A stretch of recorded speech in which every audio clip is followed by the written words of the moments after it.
तो WhatsApp guys, आज की वीडियो में हम बनाने वाले 30,000 रुपये के अंदर गेमिंग पीसी।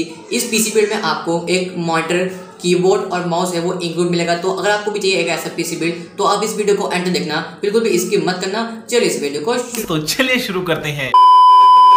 सो गाइस, चलिए इस बिल को शुरू करते हैं। और इस बिल को शुरू करते हैं सबसे पहला जो हमारा कंपोनेंट है वो है हमारा सीपीयू। तो सीपीयू के लिए हमने एक ऐसा सीपीयू चूज किया जो कि एक सीपीयू ना कि एक एपीयू है।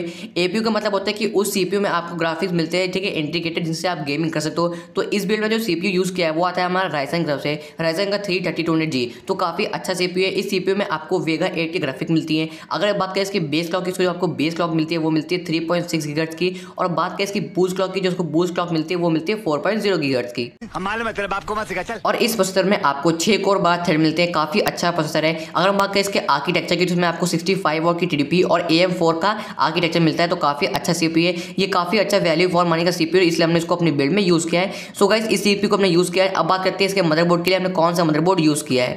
रुको जरा, सब्र करो।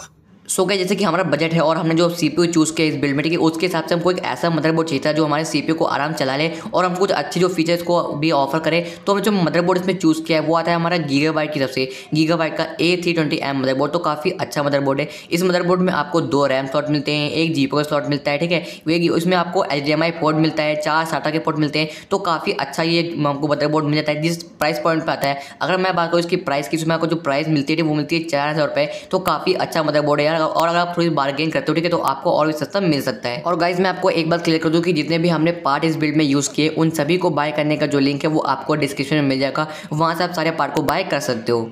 हमारे मतलब आपको मत सिखा चल। सो गाइस, अगर आप गेमिंग कम्युनिटी में थोड़ा सा भी एक्टिव रहते होंगे तो आपको मालूम होगा कि आपको एक पीसी पे गेम करने के लिए कम से कम आपके पास जो है वो 8 GB रैम तो होनी चाहिए। तो जो हमने इस बिल्ड में रैम यूज की है वो हमने रैम यूज की है 8 GB की सिंगल स्टिक DDR4 की। काफी अच्छी रैम है। और ये जो आती है वो आती है कॉर्सैर वेंजेंस तरफ से। अगर हम बात करें इसकी क्लॉक स्पीड की, इसमें हमें क्लॉक स्पीड मिलती है वो मिलती है 3000 मेगाहर्ट्ज। लेकिन अगर मैं आपको सच्ची बताऊं तो आप इस रैम को 3600 मेगाहर्ट्ज तक ओवरक्लॉक कर सकते हो, क्योंकि जो हमने मदरबोर्ड यूज किया, ठीक है, वो ओवरक्लॉकिंग सपोर्ट करता है। रैम उसमें ओवरक्लॉक कर सकते हो। सो गाइस, अगर हम इस रैम की जो है वो प्राइस की बात करें, इसकी जो आपको प्राइस मिलती है वो मिलती है 3000 से लेकर 3500 तक। इन सभी को बाय करने का जो लिंक है वो आपको डिस्क्रिप्शन में दिया हुआ है, तो वहां से इन्हें बाय कर सकते हो। सो गाइस, अब बारी आती है स्टोरेज की। तो स्टोरेज के यहाँ पे आपके पास 2 ऑप्शन है, ठीक है। सबसे पहला आपके पास ऑप्शन ये है कि यहाँ पे लगाए हार्ड ड्राइव, जो कि वो 1 TB की। अगर आपका जो मोटो है, ठीक है, वो चाहते हैं कि इसमें आप स्टोर बहुत सारा डाटा स्टोर करना चाहते हैं, ठीक है, बहुत सारे बड़े बड़े गेम्स को स्टोर करना चाहते हैं, तो आप इसमें जो है 1 TB की हार्ड ड्राइव यूज़ कर लीजिए। लेकिन अगर आप चाहते हैं परफॉर्मेंस, तो उसके लिए मैं आपको रिकमेंड करता हूँ कि आप वो हार्ड ड्राइव यूज़ ना करके, जितने की आपको हार्ड ड्राइव मिलेगी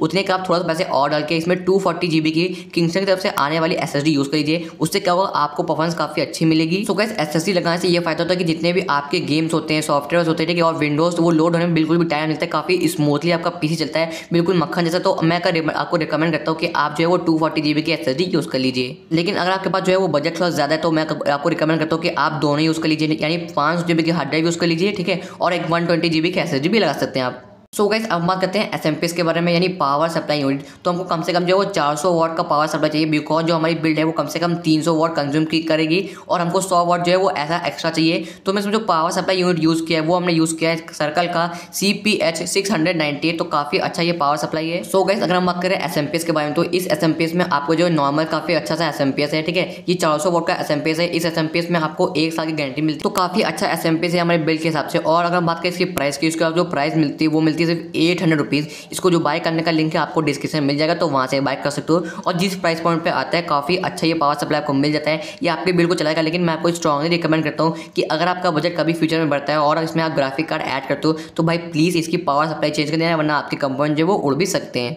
मेरे को इस बार रिस्क लेने का ही नहीं है। सो गाइस, अब बात करते हैं कैबिनेट की। अब सारे कंपोनेंट को हाथ में लेके चलो तो चलाएंगे नहीं, ठीक है, इसलिए हमको चाहिए कैबिनेट। तो कैबिनेट के लिए जो हमने इसमें यूज़ किया है वो आता है हमारा चिपट्रॉनिक्स से, चिपट्रॉनिक्स का MX1। तो काफ़ी अच्छा कैबिनेट है। इस कैबिनेट में आपको 1 साइड टेम्पर ग्लास पैनल मिलता है, ठीक है, तो काफ़ी अच्छा है। ये 2500 रुपये के अंदर आपको मिल जाता है। अगर हम इसके थोड़े से फीचर्स के बारे में, तो इसमें आपको फ्रंट में जो है वो एक RGB लाइट मिलती है जिसको आप ऊपर दिए गए बटन से कंट्रोल कर सकते हो। पीछे आपको जो एक RGB फैन मिलता है। तो काफ़ी अच्छी बात है। जिस प्राइस पॉइंट पर आता है आप, ये वैल्यू फॉर मनी है हम लोग के लिए, ठीक है, तो इसलिए हमने इसको यूज़ किया। काफ़ी अच्छा कैबिनेट है। इन सभी को बाय करने का जो लिंक है वो आपको डिस्क्रिप्शन में दिया हुआ है, आप वहां से इन्हें बाय कर सकते हो। अगर हम बात करें बिल्ड क्वालिटी की, तो काफ़ी ठीक ठीक आपको बिल्ड क्वालिटी मिल जाती है। जिस प्राइस पॉइंट पे आता है काफ़ी अच्छा कैबिनेट है हमारे बजट के हिसाब से। सो गाइस, इसीलिए हमने इसको यूज़ किया अपने बिल्ड में।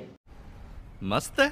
और क्या चाहिए। सो गाइस लगभग जो हमारी बिल्ड है वो खत्म हो चुकी है, लेकिन इस बिल्ड में अभी सब 2 कंपोनेंट बचे हुए हैं, हमारा माउस कीबोर्ड कॉम्बो, ठीक है, और ये हमारा मॉनिटर। तो मॉनिटर के लिए हमने जो जिसने यूज़ किया है वो आता है हमारा एसर की तरफ से, एसर का नाइट्रो गेमिंग मॉनिटर। तो काफ़ी अच्छा मॉनिटर है। इस मॉनिटर की जो आपको प्राइस वो है 8000 रुपीज़, तो काफ़ी अच्छा है। और 8000 रुपीज़ में आपको एक 75 हर्ट्ज का मॉनिटर मिल रहा है, तो काफ़ी अच्छी बात है। अगर इसकी कुछ फीचर की बात करें तो ये 22 इंच का मॉनिटर, तो काफ़ी अच्छी बात है। इसमें आपको एक वीजे का पोर्ट मिलता है और 2 HDMI पोर्ट मिल जाते हैं। सो गाइस HDMI पोर्ट हमने इसमें यूज़ किया बिकॉज जो हमारा मदरबोर्ड है उसमें भी आपको HDMI पोर्ट मिलता है, वीजे पोर्ट नहीं मिलता। तो आप इजीली जो है वो HDMI केबल लगाकर अपने मॉनिटर को यूज़ कर सकते हो। तो चलिए अब हम बात करते हैं अपने लास्ट कंपोनेंट के बारे में। जो हमारा लास्ट कंपोनेंट है वो है हमारा कीबोर्ड और माउस का कॉम्बो। तो जिसने कीबोर्ड और माउस का कॉम्बो यूज़ किया है वो आता है हमारा ज़ेब्रॉनिक्स की तरफ से, ज़ेब्रॉनिक्स का transformer mouse and keyboard combo. इसकी जो आपको प्राइस मिलती है वो मिलती है 1200 रुपये। तो काफ़ी अच्छा कीबोर्ड है, आप देख सकते हैं आपकी स्क्रीन पर कैसा आपको दिखता है। और भाई जितनी इसकी प्राइस है उससे ज़्यादा कुछ एक्सपेक्ट मत करना कि आपको बिल्कुल मैकेनिकल फील देगा। जिस प्राइस पॉइंट पर आता है काफ़ी अच्छा है। इसमें आपको एल्युमिनियम का जो है वो कीबोर्ड मिलता है, तो काफ़ी अच्छी बात है यार।